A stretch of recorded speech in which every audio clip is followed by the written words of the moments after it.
అంటే వాళ్ళకి ఆశ చచ్చిపోయి ఇక మేము ఎలా బతుకుతాము అన్న ఆందోళనతో వాళ్ళు ఆత్మహత్యలు చేసుకుంటున్నారు అంటే ఇది నిజంగానే మనకు స్పెషల్ స్టేటస్ రాక మన బిడ్డలకు పరిశ్రమలు మన రాష్ట్రంలో రాక మన బిడ్డలకు ఉద్యోగాలు రాక మనం చేతులారా చేస్తున్న పాపం ప్రభుత్వాలు చేస్తున్న పాపం కాదా?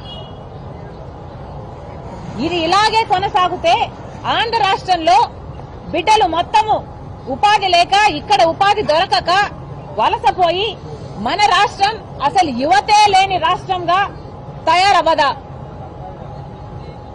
కేంద్ర రాష్ట్ర ప్రభుత్వాలు మనకున్న సమస్య గురించి మన బిడ్డలకున్న సమస్యల గురించి ఏమైనా ఆలోచన చేస్తున్నారా?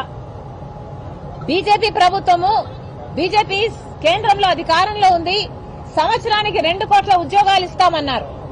10 సంవత్సరాలలో 20 కోట్ల ఉద్యోగాలు ఇవ్వాల్సి ఉండగా మన రాష్ట్రంలో కనీసం 1 కోటి మంది బిడ్డలకైనా ఉద్యోగాలు ఇచ్చారా?